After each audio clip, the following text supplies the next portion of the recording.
Just wanted to chat today, probably the last little political forestry thing that I'll make, but there's been a few interesting developments in the forest industry recently that I think are worth talking about and deserve some recognition.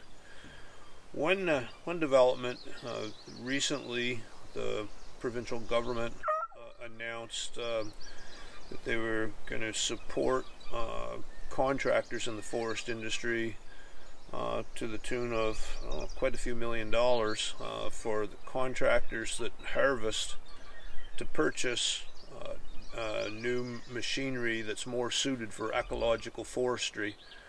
And that's a good thing. Ecological forestry, I've been doing that kind of forestry, all my career. We've been doing stuff that's more than meets the criteria for ecological forestry.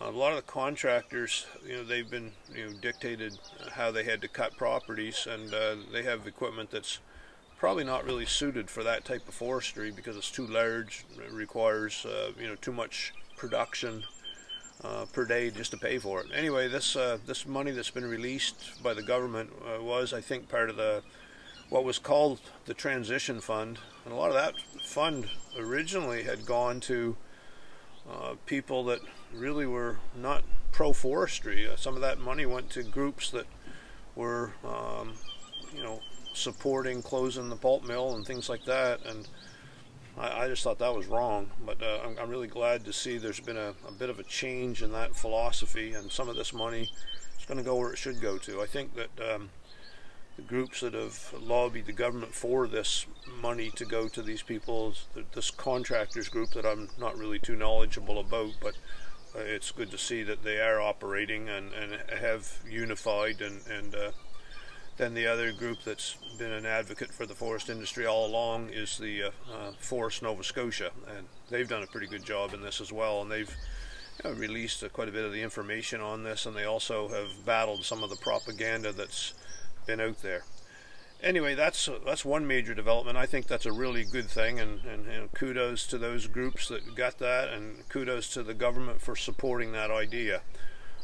Another major development in the forest industry just in the last couple of weeks, and this is one that is something I've been a bit involved in. I was in a group that was urging Nova Scotia to get a pulp mill reopened or restarted or something to get a market for our low quality fiber so we could actually do ecological forestry. It was the announcement recently that Paper Excellence, that own Northern Pulp, and the provincial government have settled their dispute that was before the courts. Now that dispute, it's a complex thing, but the company was shut down by an act of government, and they had a lawsuit in the courts because the shutdown cut them out of 11 years that they were promised in a contract before. We won't get into that, but that's all done now. And what they were trying to do, the company was trying to reopen a pulp mill that had been shuttered by an act of government, and the government of the day today didn't really want a pulp mill operating in Pictou County. There was much opposition to it, but the solution was that they're going to try to start a craft pulp mill down in the South Shore in the Liverpool area, and that was welcomed with open arms by the politicians both federally and provincially in that area. Now what that means is that they're going to do a study, and that's supposed to take up to 9 months to do a study to see if it's feasible. And if it is feasible and they do start a build down there, it'll be an investment in Nova Scotia of well over $1 billion. I've heard figures thrown around as much as $1.4 billion, but I have no knowledge of whether that's accurate or not. But I'll flag it in my 7 Gulches coffee. There. Anyway, that was just a little interrupter. Anyway, the bottom line is, if that pulp mill is a go, that might be in time to save a very damaged forest industry in Nova Scotia. Our forests are in bad shape.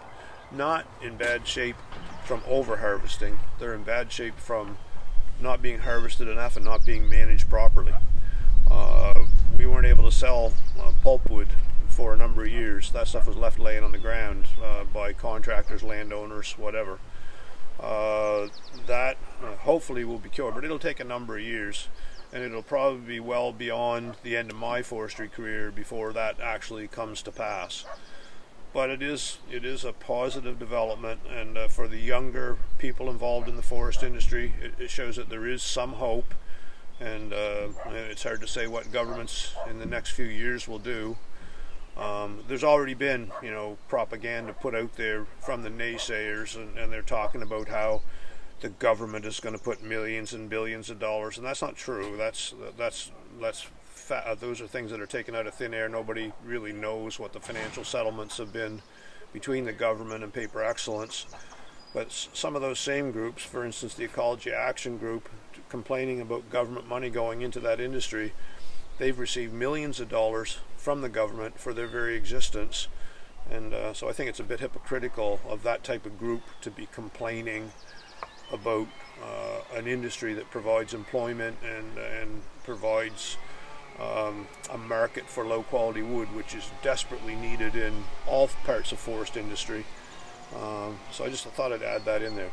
Anyway, at the end of the day, I think that those are both good news stories, and I was fairly active in trying to promote the pulp mill in one way or another, but that's probably the end of my forestry political activism, and I'm going to just focus now on doing my own stuff, and we're going to probably do some more interesting YouTube videos. You might find this interesting, but it's more fact than it is of interest, and there's all kinds of things written about those two developments that I mentioned. Anyway, I hope this is of some use to some of you, and enjoy your day, and please subscribe to our channel if you get an opportunity. Thanks a lot. Got another fly in there.